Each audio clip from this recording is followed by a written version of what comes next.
Good morning, welcome back to my channel. আমরা প্রবাসী বাঙালি, আশা করছি প্রত্যেকে ভালো আছো, সুস্থ আছো। আমিও বেশ ভালো আছি। আর এখন বাজছে সকাল 10টা। রিচি স্কুল চলে গেছে, পড়ি গেছে ওর বাবার সাথে আজকে বাজার করতে। এই প্রথম পড়ি ওর বাবার সাথে বাজার করতে গেল। আমাদের বাড়ির পাশেই আছে রিলায়েন্স স্মার্ট, তো সেখানে অল্প কটা গ্রসারি আনার আছে। তো পড়ি ঘরে বসে বসে বড্ড বিরক্ত করছিল, খিটখিট করছিল। তো বাবা বললো চল তোর সাথে আজকে হেঁটে হেঁটে বাজারে যাব। তো বাবা আর মেয়ে দুজনে মিলে হেঁটে হেঁটে বাজারে গেছে। আর আমার অপরাজিতার কাছে 3টে ফুল ফুটেছে, দাঁড়া দেখাই। এই দেখো, একটা, দুটো, 3টে।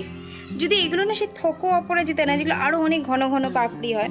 তো আমি সেই গাছের বীজ খুঁজছি, পেয়ে গেলে খুব ভালো। যাই হোক, 3টে ফুল ফুটেছে, ভালো লাগছে। আজকে ফার্স্ট নাইট, তাই দিনটা আমাদের কাছে রোববারের মতোই।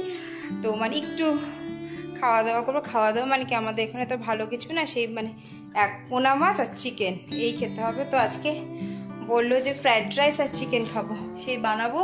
তাই স্নান টান করে পুজো টুজো করে একদম রেডি হয়ে গেছি, রান্নাঘরে ঢুকে পড়েছি। কিন্তু মুশকিল হয়েছে যে আমি চিকেনটা ম্যারিনেট করে ফ্রিজে রেখে দিই, ডিপেই রাখি। তো বের করে রাখলে ভালো হয়, সকাল সকাল রান্না করা যাবে। কিন্তু কালকে রাতে বের করে রাখতে ভুলে গেছি। তো সকালবেলা উঠেই ফার্স্ট বের করেছি, কিন্তু অতটা নরম হয়নি, এই জন্য এখনও মানে জমে আছে। তো এটা আর একটু টাইম নেবে, ততক্ষণ সবজি টবজিগুলো কেটে রেডি হয়ে নিই।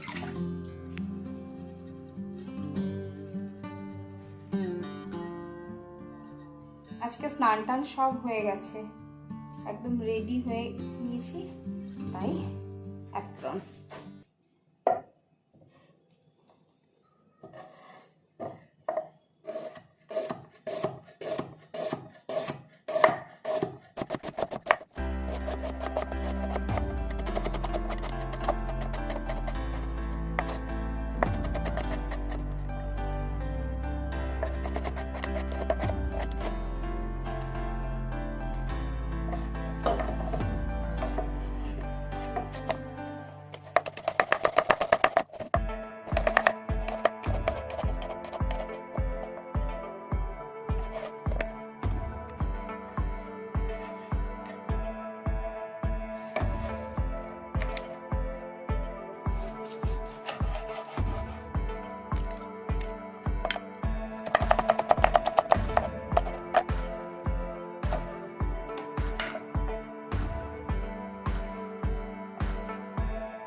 আমার আজকের ইনগ্রেডিয়েন্টসগুলো রেডি: গাজর, বিনস, ফুলকপি, ক্যাপসিকাম আর পনির। আর এর সাথে যাবে এগের অমলেটটা করে তারপর সেটাকে পিস করব। চিক করে জুতোয় আওয়াজ হচ্ছে, পরি এসে গেছে। দেখি প্রথম বাবার সাথে গেল, কি করলো। আসছে, আওয়াজ পাচ্ছ? বাজার করে হাঁপিয়ে গেছে পরি, পুরো হেঁটে গেছে।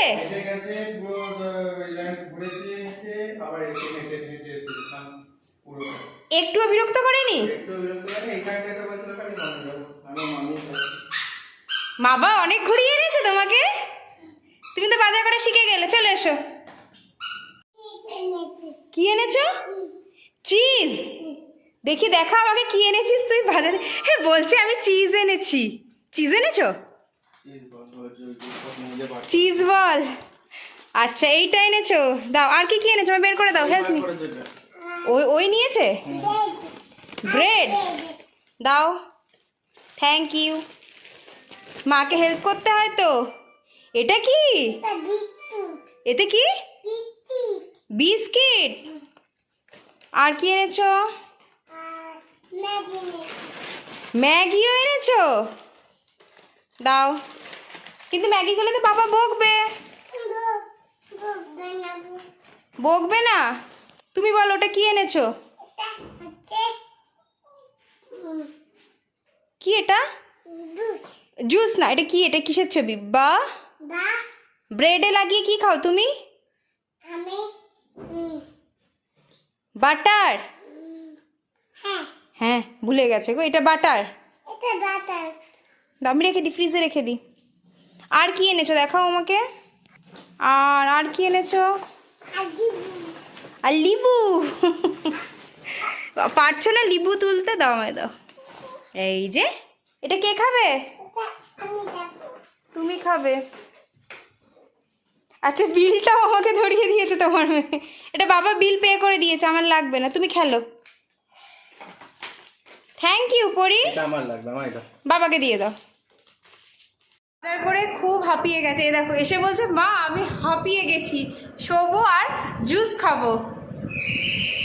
ওই যে মিল্ক আঙ্কেল এসে গেছে, চলো। কাটবে না জুস খেতে খেতে, দাঁড়িয়ে দাঁড়িয়ে খাও, জুস পড়ে যাবে মাম্মাম। এদিকে ঘোরো, দাঁড়িয়ে দাঁড়িয়ে খাও। বিচি আমি ফেলে দিই, বীজটা ফেলে দিই। ম্যাডাম বাজার করে খুব হাঁপিয়ে গেছে গো। মিষ্টি বীজ মিষ্টি, বীজ মিষ্টি না, আমি জুস জিজ্ঞাসা করছি। আর এইটা পরীর পাপার। চলো পাপাকে দিয়ে আসি, এসো। এবার আগে ফ্রাইড রাইসের সবজিগুলোকে ভেজে নিয়ে আস্তে আস্তে একদিকে সবজি ভাজা বসিয়ে দিয়েছি। এবার পেঁয়াজগুলোকে না তাড়াতাড়ি কুচিয়ে নেব। অন্যদিন হাতেই কুচাই, কিন্তু আজকে সময়টা বড্ড কম, সেই জন্য তাড়াতাড়ি ইলেকট্রিক চপারে করে নেব। এই চপারে জানেন তো 1 মিনিটও লাগে না, টুক করে একবার ঘুরিয়ে দাও, বেশ সুন্দর কুচি হয়ে যায়। আর মাংসটা আজকে বেশি করে কষিয়ে টষিয়ে করবো না, মানে সমস্ত সবজি মশলা, সবজি তো নয় মশলা, পেঁয়াজ আদা রসুন, মাংস আগে ম্যারিনেট করা ছিল দই দিয়ে, সব কিছু দিয়ে একেবারে বসিয়ে দেবো। একদম ধিমি আঁচে করে নাড়াতে নাড়াতে করব। এর মধ্যে কী হবে, পেঁয়াজ থেকে মাংস থেকে টমেটো থেকে যা জল বেরোবে তাতেই পুরো মাংসটা রান্না হয়ে যাবে। আর মাংস রান্নার শেষে একদম উপর থেকে একটু ক্রিম ছড়িয়ে দেবো, মানে ফ্রেশ ক্রিমই দেয়, কিন্তু আমার ঘরে যেহেতু মালাই থাকে সে মালাই ছড়িয়ে দেবো। আর ছড়িয়ে দেবো কাসুরি মেথি। একটা কাসুরি মেথি ছড়ালে বেশ সুন্দর গন্ধ আসে। যাই হোক রান্না বান্না করে নিই। আজকে কড়াইটা মনে হচ্ছে একটু ছোটো হয়ে গেছে, মাংসটা নাড়াতেও একটু অসুবিধা হচ্ছে, গ্যাসটা একটু বদলে নিলাম, তাই একটু বড় বার্নারেও দিয়ে দিলাম। কড়াইটার একটু বড় কড়াই নিলে নাড়াতে একটু সুবিধা হতো, আজকে খুব অসুবিধা হচ্ছে। যাই হোক বাংলায় বলুন, এখন পাড়ায় পাড়ায় পুজোর প্যান্ডেলের বাস পড়ে গেছে। এখানে কিছুই বুঝতে পারছি না, পুজোর তো কোনো আমেজই। আমাদের যদিও পুজোর বাজার এখনও কিছুই আরম্ভ হয়নি। আর আমি তো তেমন পুজোর বাজার করি না, কারণ কোনোবারই পুজোতে যাওয়া হয় না বলে পুজোর বাজার করি না। যখন বছরে একবার কি দুবার, 2 বছর পর একবার বাড়ি যাই, তখন গিয়ে একসাথে অনেক সালোয়ার বানিয়ে আনি। এখানকার সালোয়ারের সেলাই আমার একদম পছন্দ হয় না, আর মেকিং চার্জটাও বড্ড বেশি, তাই বাড়ি যাই যখন একবারে সারা বছরের জন্য বানিয়ে আনি।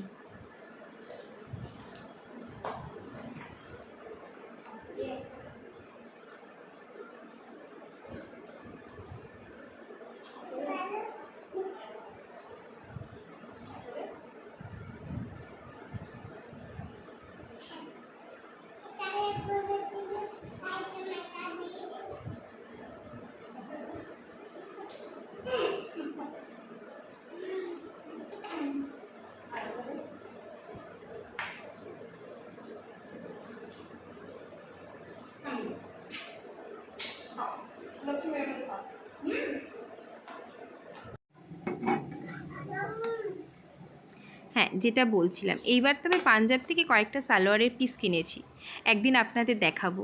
পাঞ্জাবে বেশ ভালো সালোয়ারের পিস পাওয়া যায়, কিন্তু ওদের বানানোর ধরনটা বা কাটিংটা আমার সাথে মেলে না ঠিক। আমাদের পুরনো বাংলার কাটিংই যেন বেশি ভালো লাগে।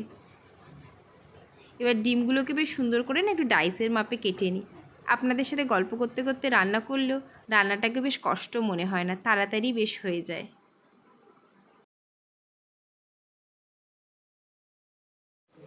মাংসটাতে কিন্তু আমি একটুও জল অ্যাড করিনি, যেটা হচ্ছে যে মাংসটাকে খুব ধিমি আঁচে করার জন্য এর ভিতর থেকে এই টমেটো পেঁয়াজ টেয়াজ সব কিছু থেকে, মাংসর থেকে সব কিছু থেকে জল বেরিয়ে নিজেই হচ্ছে। এই মাংসটায় কোনো রকম জল না বাইরে থেকে অ্যাড করবো না, ধিক করে হবে, বেশি গ্রেভির দরকার নেই, সেই জন্য এইভাবে হবে মাংসটা, এইভাবেই হবে। লাস্টে গিয়ে আমি খালি একটু ফ্রেশ ক্রিম আর একটু কাসুরি মেথি অ্যাড করে দেবো। এই যে আমার ঘরের মালাই, সেটা কি ফ্রেশ ক্রিম হিসেবে আমি চালাই, আর বাজারেরটা আনি না। দিয়ে দিলাম, ব্যাস কাসুরি মেথিও দিয়ে দিয়েছি, হয়ে গেল রেডি। ডিজে বড় হয়ে গেলি, একা একা গেট খুলে ঢুকে গেলি, চলে। ওরে বাবা রে, পাহাড়ে উঠছে গো।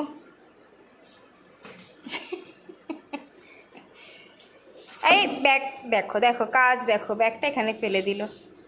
এই হাঁপিয়ে গেছিস, জুতো সুর আগে তুলবি। কিছুক্ষণ আগে প্রীতি হঠাৎ মনে পড়েছে পরশুদিন বিশ্বকর্মা পুজো, তো তাই আমি বললাম তো গাড়িটা একটু ধুয়ে নিয়ে এসো। তো গাড়িটা নিয়ে গেছে ধুতে, তো রিচি চলে এসছে। রিচিকে এবার খাবারটা আগে দিয়ে দিই, তারপর প্রীতি এলে আমি আর প্রীতি একসাথে খাবো। ভ্যাকিউম ক্লিনিং হয়ে গেল, তারপর জেট ক্লিনিং হয়ে গেল। এবার সাবান দিয়ে শ্যাম্পু দিয়ে পরিষ্কার করছে, তারপর আবার ক্লিন করবে। বেশ ভালোই করে এরা।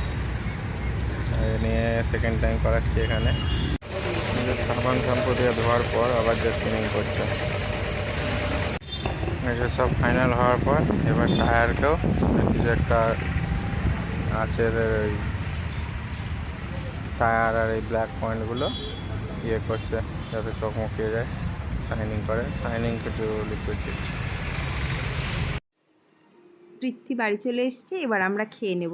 আর একটা কথা বলাই হয়নি, এবার আমি না গোবিন্দভোগ চাল দিয়ে ফ্রায়েড রাইস করেছি, যেটা আগে কখনো করিনি। সবসময় তো দেরাদুন রাইস দিয়েই করি, এই প্রথমবার গোবিন্দভোগ চালে করলাম। আজকে আমাদের পাঞ্জাবের আকাশটার অবস্থা দেখেছেন? এক্ষুনি ঝেঁপে বৃষ্টি নামলো বলে। বাংলাতেও শুনছি প্রায় নাকি বৃষ্টি হচ্ছে। কি অবস্থা বলুন তো, এত পুজোর আয়োজন, যদি পুজোর সময় বৃষ্টি হয় তাহলে পুজোটাই মাটি হয়ে যাবে। তাও এখন ঝেঁপে বৃষ্টি হয়ে যাক, অনেক ভালো। পুজোর সময়টা শুকনো খটখটে থাকুক, তাই না? তাহলে পুজোয় আমাদের বেশ মজা করতে সুবিধা হবে। আর যাই হোক, যদি ব্লগটা ভালো লাগে তাহলে লাইক করবেন, কমেন্ট করবেন, আর চ্যানেলটাকে সাবস্ক্রাইব করবেন। ভালো থাকবেন, সুস্থ থাকবেন।